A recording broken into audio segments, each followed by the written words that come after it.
Hello and welcome to day 7 of 7 days of Halloween.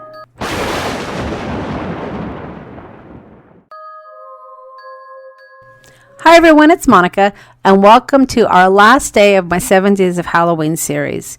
Well, today I want to share with you a design for kind of an interactive card. A friend of mine created a flip card and it was a little bit different than this. And when I started working with the idea of creating a flip card, this is what I ultimately came up with. Now, the card that she created was horizontal, but that wasn't going to work for me because I knew I wanted to create some little inserts to be able to hold ephemera and whatnot. So I had to modify it just a bit. And I also wanted to use a photo on the top of my card. So it really had to go vertical and not horizontal. So, of course, I'm working with the paper dolls. I decided to work with items that I really loved working with this week. And of course, my paper dolls are my number one. They are all over my desk when I was creating this project. And they almost are like my family members now because they are just all over and I'm always working with them. And then, of course, I wanted to work with the paper stack that came out this Halloween season because I think it's fabulous for Halloween. And if you haven't picked it up yet, I highly recommend it. I think it has some great papers and a great design. And then finally, I'm working with the pocket that I have in my shop to hold some ephemera as well. So now that I've introduced you to what I'm going to be working with, let me go ahead and jump right into the project. Now, for time's sake, I went ahead and I just pre-cut everything, but I'm going to go ahead and give you some of the dimensions here in just a minute. So I cut out enough pieces to actually create a couple of cards. So I'm going to create one for you on screen and then I'll share with you the photos of the other one at the end of the video. Now, the first thing I wanted to share with you, of course, were these little frames, and they're part of the Idea-Ology collection, which isn't necessarily for Halloween. This is a product you can get all year round. But I thought it was great to use on the top of my card, especially when I'm using some of these paper dolls.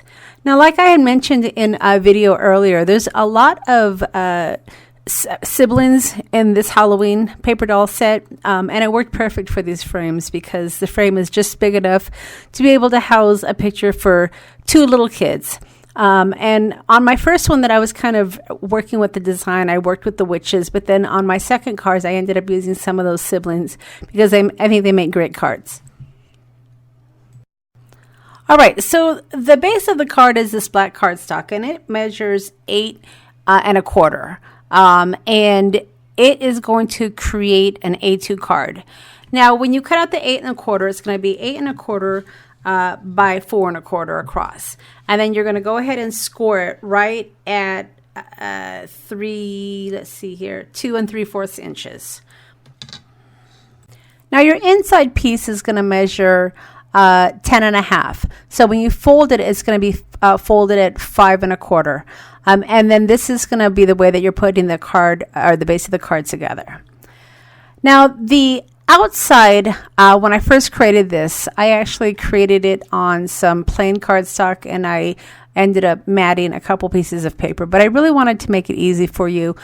So I just worked with the black cardstock and then a double-sided design for the second piece, and then that way you don't have to worry about matting extra pieces. But certainly if you wanted this piece here that I'm working with, if you wanted it to be a solid color, then you would just cut down some more cardstock to be able to mat it on top of that. It creates a sturdier card, but it is a little bit more work.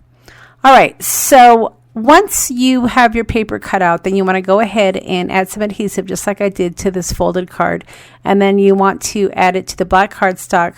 And this essentially is the design of the card. At this point, all you need to do is decorate it.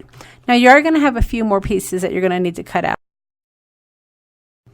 And these pieces are going to be to decorate the flaps. So these pieces are going to measure about 2 1/2 by, 2.5 by 4. If it doesn't work, you might have to trim it just a little bit, but I think those were the measurements that I worked with. And as you can see, when I paste it down or when I use my adhesive to put it down on my black cardstock, I do want some of the black border to be showing. So when you are cutting down your cardstock, just make sure you measure it so you have some of the black showing. Now, when you fold it, you want to make sure that you line it up to the top piece as close as possible, because when you do your folds, you don't want part of the edge on the left or the right side showing. So just kind of be mindful of that. I did my best to make sure my measurements were exactly like my top part that folds up, so that way when it's all folded, none of the cardstock is kind of folding over. Whew, that was a lot in one sentence. Okay, so once you have the base of your card all decorated, that it's time to start decorating. Now, the die cut that I'm using here is a die cut that I've had forever, and I'll make sure that I list it in my description below. This is a die cut that I use all year round, and if I had to recommend any die cuts, this absolutely would be one of them. And then my second favorite, I think, is the postal die that we used a few days ago. But this die holds tickets, it holds ephemera, it can hold a gift card. It's a really great die. And like I said, it's been around for a while, but I use it every year. I use it for my Halloween cards, I use it for my Christmas cards, spring, winter, doesn't matter. I'm always using this die because I think it's a really great die. So if you haven't gotten this die yet, it still is available, and like I said, I'll link below so you can find some of this product, but this is a die that I would highly recommend. Okay, so as you can see, I am using some of that Redline tape again, and the Redline tape comes in a variety of sizes. This is a really thin one, so it works great for this particular die. Because you want to make sure that when you are adhering it and using your adhesive, that you're not going to cover up those slots, because that's where your ephemera, your tickets, or whatever you're going to put in this slot will go.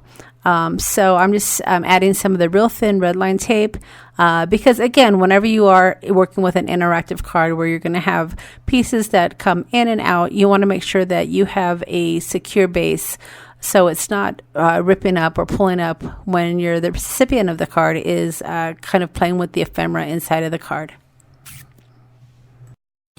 Now, right before I put this pocket down, I decided I really wanted to have a little bit more of a contrast.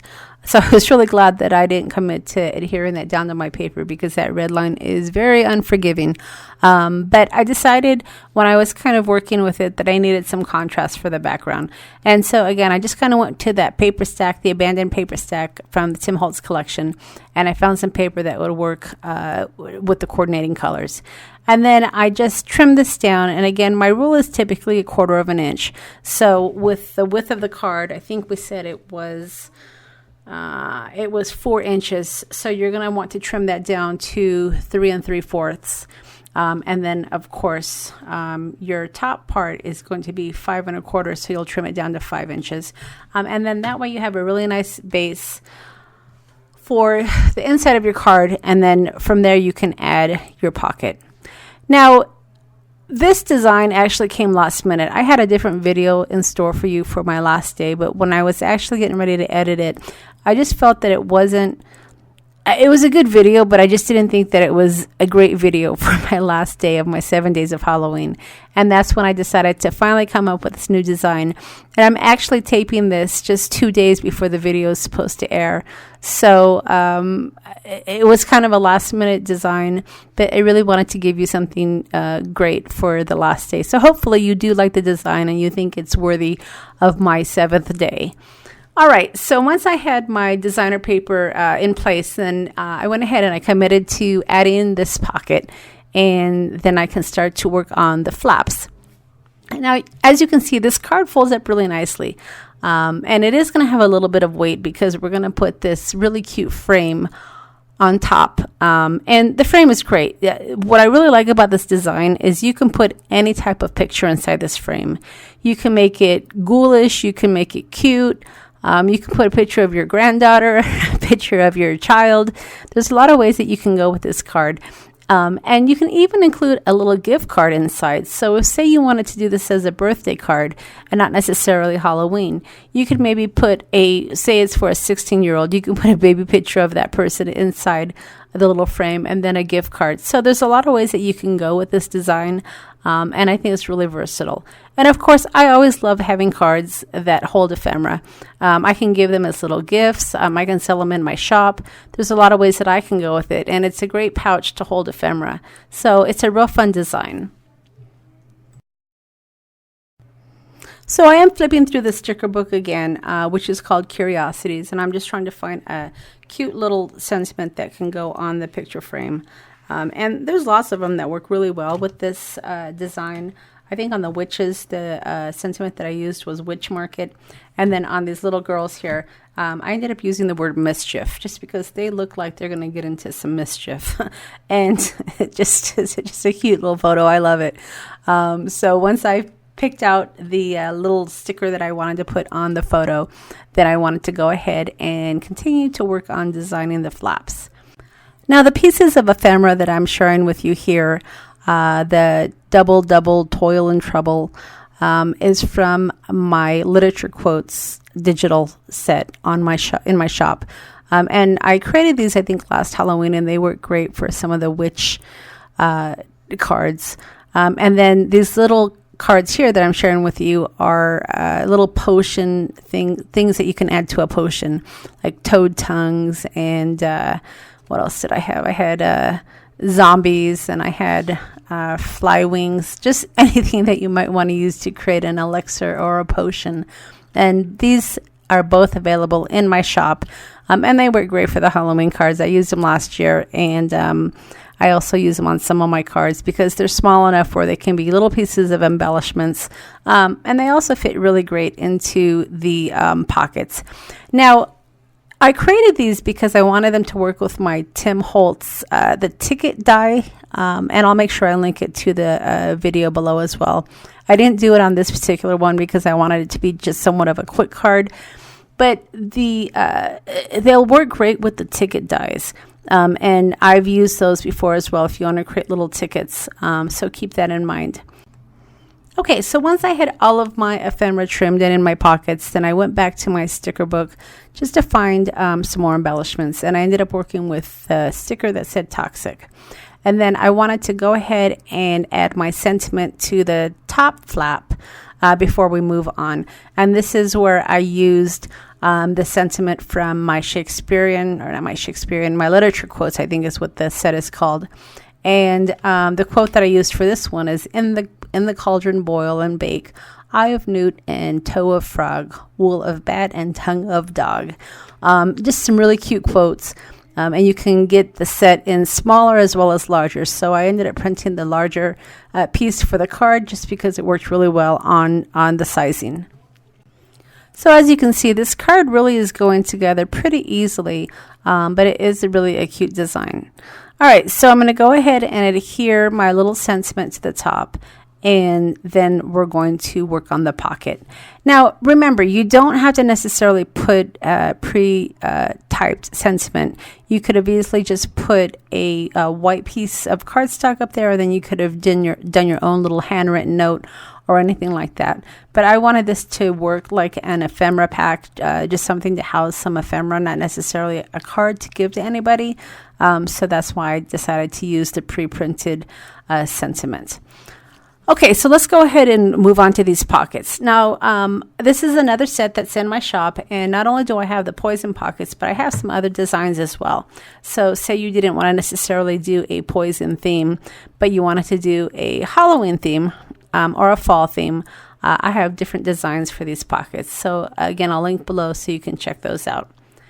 So the pockets are great, and they're really easy to put together. All you need to do is just trim them down. And because the sides are somewhat round, you can only use your trimmer for part of it. Then you're going to have to fussy cut.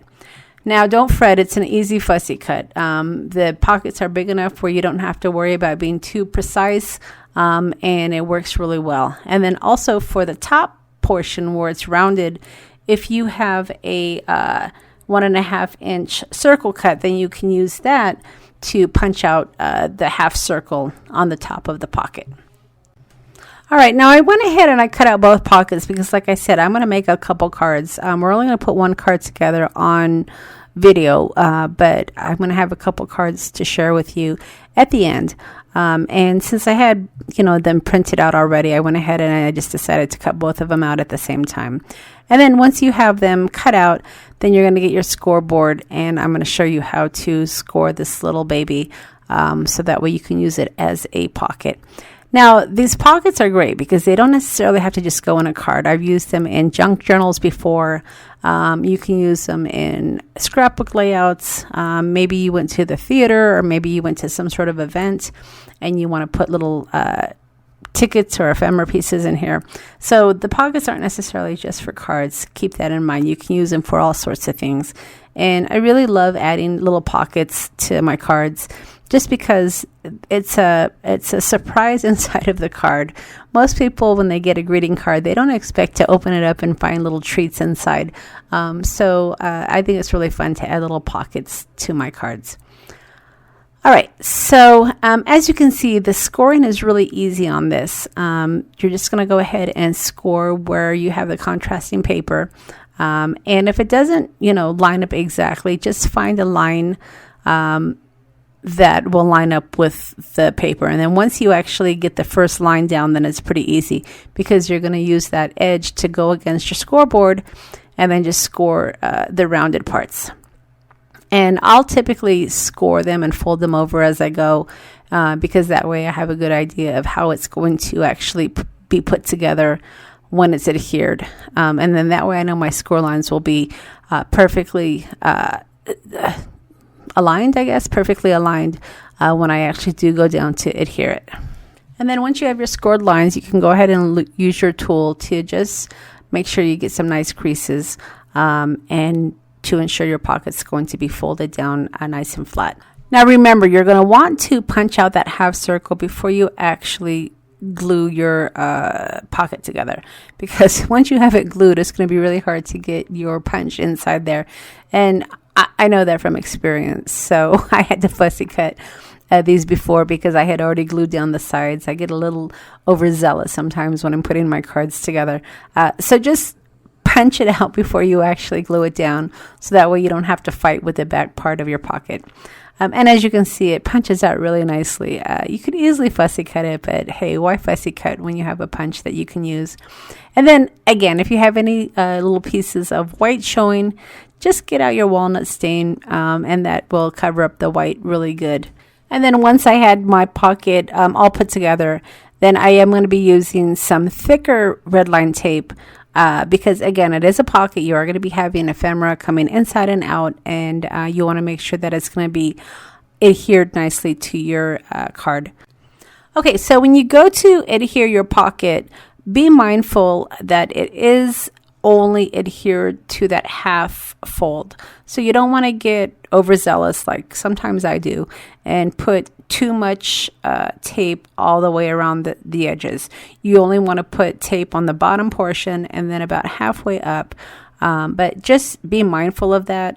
I speak from experience, so just make sure when you are putting your card together that you're only putting tape on half of your pocket, and then it will fit nicely. And then when you do go to adhere it, you want it to be covered. So kind of give it an eye before you actually adhere it down, because when that top flap comes down, you want to make sure that the pocket is completely hidden. And that means you're going to want to have it just slightly raised. And if you kind of use that pocket on the inside as a guide, you should be fine. And with that, the card was complete. So I hope that you're happy with the last card that I created for you on my 7 days of Halloween. I wanted to make it extra special, and hopefully I fulfilled that goal. So as always, I'll leave a list of all the products that I've used to create the card, along with the links to the stores. If you've enjoyed the video, don't forget to give me a thumbs up. And if you do have an opportunity, please check out my shop. I do have a lot of these digitals that I use in my videos, and hopefully there'll be something that will work for you as well. Now, don't forget to leave me a comment, and this time I'm going to let you leave whatever comment you'd like, and I'll use that comment to enter you into my drawing. I am going to have several prizes, and I'll make sure to have a winner's video in about 7 days. All right, everybody, thanks so much for playing along this week, and we'll see you again next time.